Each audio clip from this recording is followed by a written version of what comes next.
मागच्या महिन्यात शपथविधी झाल्यानंतर नेपाळचे पंतप्रधान बालेन शाह यांनी ज्या प्रकारचे निर्णय घेतले त्यानंतर त्यांना नेपाळचा नायक असं म्हटलं जाते। त्यानंतर त्यांनी घेतलेल्या अनेक निर्णयांचा नेपाळच्या भल्यासाठी परिणाम होत असला तरी त्यांनी आता एक असा निर्णय घेतलाय ज्यामुळे भारत आणि नेपाळ या दोन देशांमधलं अंतर वाढू शकतं। कारण आतापर्यंत कुठल्याही नेपाळच्या पंतप्रधानानं एवढं डायरेक्टली भारताला टार्गेट केलं नव्हतं, भारतातून येणाऱ्या मालाला टार्गेट केलं नव्हतं।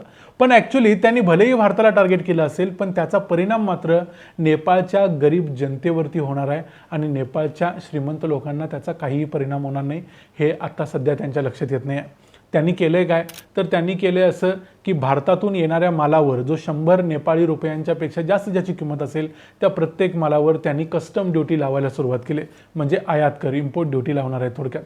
त्यामुळे होणार काय तर तिथं भारताचा जो माल पोचतोय नेपाळमध्ये त्याच्यावरती थोडी मर्यादा येईल, भारताला त्याचं थोडंसं नुकसान होईल पण नेपाळला होणारं नुकसान जास्त असणार आहे। कसं ते आपण बघूया। पण याशिवाय त्यांनी भारतातून येणाऱ्या वाहनांच्या वर देखील एक प्रकारचा बंधन घालायचा प्रयत्न केलाय। नेमकं बालेन शाह आता सध्या काय करतायत ते नेपाळला भारतापासून दूर नेऊन चीनच्या गळ्यात बांधायचा प्रयत्न करतायत काय, नेमकं त्यांचं आत्ताचं धोरण काय आहे। आणि मी अगोदरही सांगितलं होतं बालेन शाह यांच्याबाबत सावध का राहिलं पाहिजे हे सगळं बघूया आजच्या या व्हिडिओमध्ये। मी आहे रणजित यादव आणि तुम्ही पाहताय द मराठी बाणा। नेपाळ आणि भारत या दोन देशांचा जवळजवळ हजारो वर्षांपासूनचा एकत्रित इतिहास आहे। नेपाळमध्ये देखील मोठ्या प्रमाणावर हिंदू लोक राहतात, त्यामुळे नेपाळचा आणि भारताचा अशा पद्धतीचं रिलेशन आहे की जेव्हापासून भारत स्वतंत्र झाला आहे तेव्हापासून म्हणजे 1950ला भारत नेपाळ यांच्यामध्ये एक ट्रीटी झाली, एक करार झाला, तेव्हापासून भारतातून नेपाळमध्ये जायला किंवा नेपाळमधून भारतात यायला कोणताही व्हिसा पासपोर्ट लागत नाही हे आपल्या सगळ्यांना माहिती आहे। त्यामुळे या दोन देशांमधला जो संबंध आहे तो तसाच घट्ट कायमचा आहे। त्याच पद्धतीने भारतातून नेपाळमध्ये जाणाऱ्या मालावर किंवा नेपाळमधून भारतात येणाऱ्या मालावर कोणताही टॅक्स लागत नाही हे देखील आपल्याला माहिती आहे। त्यामुळे व्हायचं काय तर या दोन देशांमध्ये एक चांगलं नातं कायम टिकून राहिलं। नेपाळची एकूण लोकसंख्या 3 कोटीपेक्षा कमी आहे आणि या 3 कोटीपेक्षा कमी असणाऱ्या लोकसंख्येपैकी जवळजवळ 40 ते 50 लाख लोक हे भारतात राहतात। याचा विचार करा, भारतात वेगवेगळ्या ठिकाणी ते लोक काम करतात।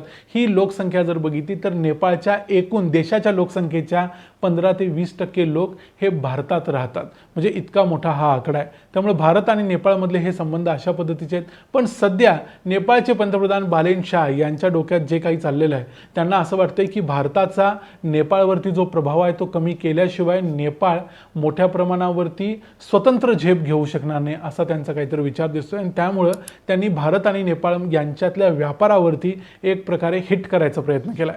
त्यांचा निर्णय असा आहे की भारतातून नेपाळमध्ये ज्या कुठल्या वस्तू जातात त्यांची किंमत जर नेपाली रुपया जर 100 रुपयांच्या पेक्षा जास्त असेल तर त्याच्यावरती कस्टम ड्युटी लावली जाईल। मग याचा परिणाम असा होणार आहे की नेपाळची करन्सी वर्सेस भारताची करन्सी बघितली तर ते भारताच्या करन्सीमध्ये भारतीय रुपयामध्ये 63 रुपये होतात। 63 रुपयांच्या पेक्षा जास्त कुठलीही वस्तू नेपाळमध्ये जात असेल तर त्याच्यावर टॅक्स लागेल, म्हणजे ती आणखी जास्त महाग पडेल।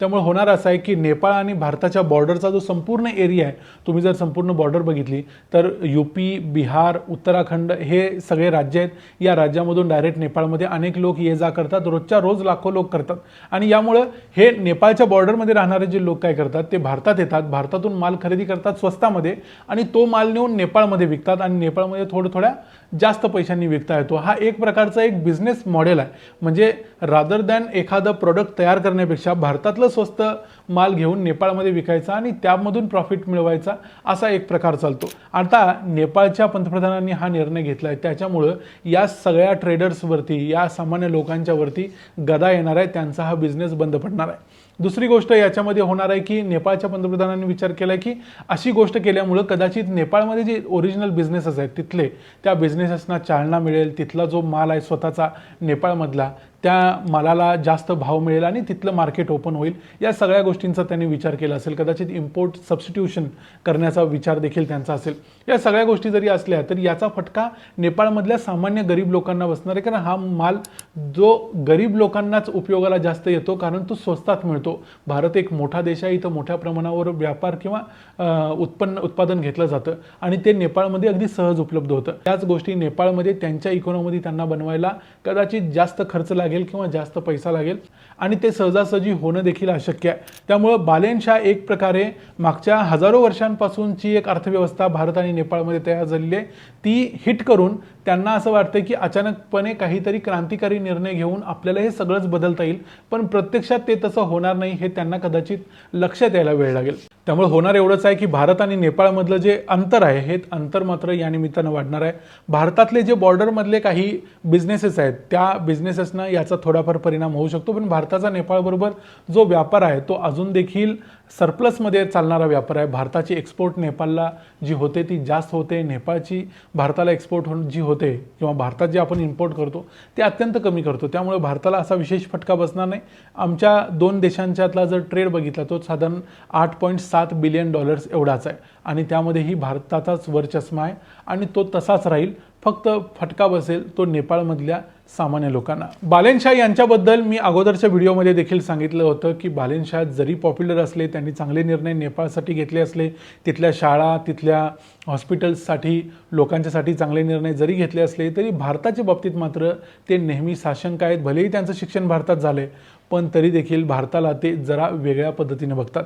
2023मध्ये त्यांनी त्यांच्या काठमांडूच्या मेयरच्या ऑफिसमध्ये ग्रेटर नेपाळचा नकाशा लावलेला होता, ज्यामध्ये भारताचा उत्तराखंडमधला उत्तर प्रदेशमधला काही भाग त्यामध्ये दाखवला होता.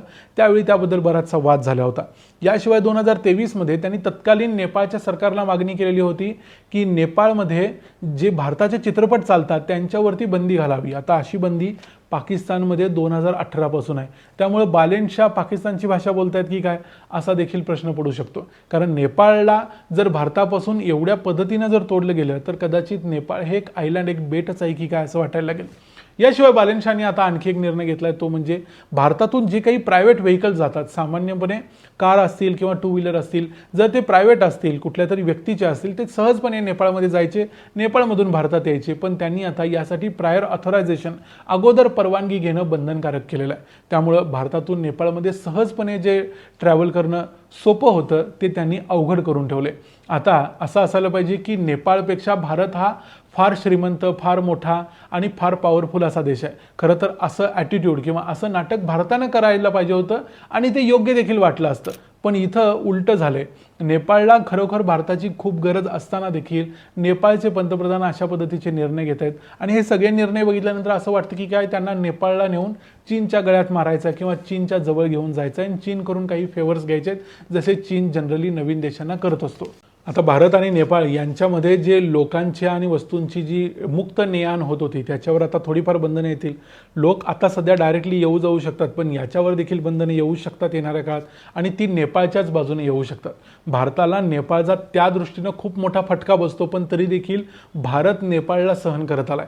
आपल्याला माहिती आहे की भारतात येणारे अनेक दहशतवादी हे नेपाळच्या मार्गे येतात, कारण पाकिस्तानमधून नेपाळमध्ये यायचं आणि काठमांडूमधून मग तिकडून नेपाळमधून भारतात एंट्री करायची, वेगवेगळ्या नावांनी वेगवेगळे पासपोर्ट घेऊन खोटे नावं तयार करून असं काहीतरी डॉक्युमेंट्स तयार करून नेपाळी सिटिझन दाखवायचं स्वतःला आणि भारतात यायचं. अशा अनेक गोष्टी आत्तापर्यंत अनेक वेळा बघत आलो आपण. त्यामुळं भारतानं खरं तर नेपाळबद्दलच्या हा जो फ्री रूट आहे याच्याबद्दलचा विचार करायला हवा होता, पण नेपाळनंच तो करायला सुरुवात केली आणि नेपाळ त्यामुळं भारतापासून थोडा जवळ न्यायचा प्रयत्न बालेन शाह करतायत की काय असा प्रश्न पडतो. त्यामुळे बालेन शाह आत्ता जरी निवडून आले असले आणि ते भलेही काही चांगले निर्णय त्यांनी घेतले असले तरी बालेन शाह यांच्या बाबतीत भारतानं सावधच राहिलं पाहिजे. त्यामुळं भारत आणि नेपाळ यांच्यामध्ये मात्र जे हजारो वर्षांचं संबंध आहेत त्याच्यामध्ये वितुष्ट येऊ शकतं. या व्हिडिओमध्ये इथंच थांबूया. बालेन शाह यांच्याबद्दल तुमचं काय मत आहे, तुम्हाला काय वाटतं ते आम्हाला कमेंट्समध्ये जरूर सांगा. व्हिडिओ आवडला असेल तर व्हिडिओला लाईक करा, चॅनलला सबस्क्राईब करा आणि आम्ही सध्याच एक नवीन व्हॉट्सॲप चॅनल चालू केला आहे, त्याची लिंक मी डिस्क्रिप्शनमध्ये आणि कमेंटमध्ये देतोय. त्या व्हॉट्सॲप चॅनलला जरूर जॉईन करा. पुन्हा भेटू पुढच्या व्हिडिओमध्ये. तोपर्यंत पाहत राहा द मराठी बाणा. जय हिंद, जय महाराष्ट्र.